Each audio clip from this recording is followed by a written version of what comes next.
Agora, quando nós olhamos para 1 de Pedro, capítulo 2, nós encontramos uma outra aplicação dirigida diretamente aos crentes aqui. Porque isso que nós vimos é o retrato do incrédulo. Mas e o crente? Como que o crente lida com essa questão das palavras no seu dia a dia? Veja aí o que diz 1 Pedro, capítulo 2, versículo 18. Veja só. Servos, sede submissos com todo temor ao vosso Senhor, não somente se for bom e cordato, mas também ao perverso. Nós não temos mais essa estrutura de servidão, como nos tempos bíblicos, mas nós comumente aplicamos isso às nossas relações profissionais, pessoas que estão em alguma posição hierárquica maior do que nós, no campo profissional.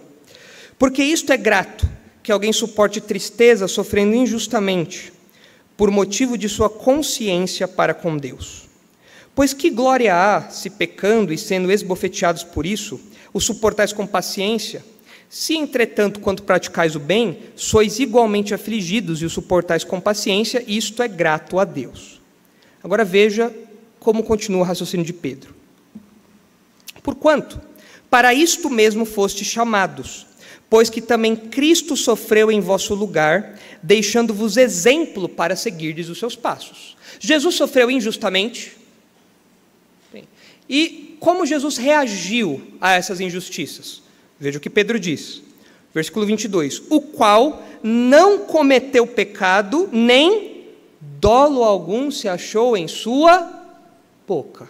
Nós não conseguimos alcançar a perfeição nas palavras, nós não conseguimos alcançar a perfeição nessa vida, mas há um Deus homem, que é perfeito, e que nunca pecou na sua fala diferente de nós. Quem é esse homem?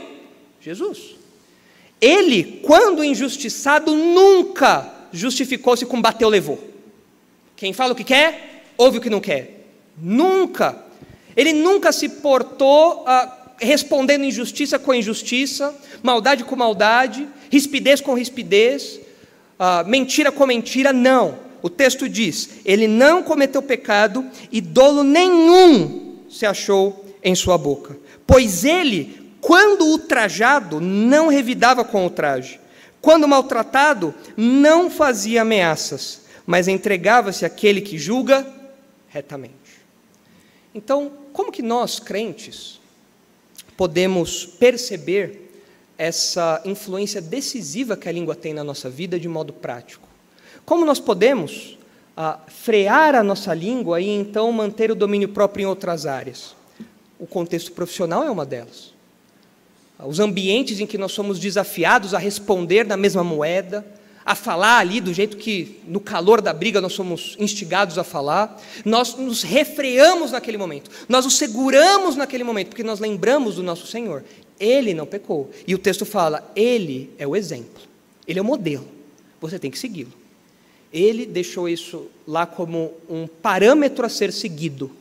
E em todas as esferas por onde você andar, você deve imitá-lo. Não respondendo traje com o traje, não respondendo com ameaças, não respondendo com palavras sujas, com ofensas, com palavrões, qualquer coisa desse tipo. Essa deveria ser a postura que os servos maltratados deveriam ter para com seus senhores. E Pedro baseia o seu conselho na conduta verbal de Jesus.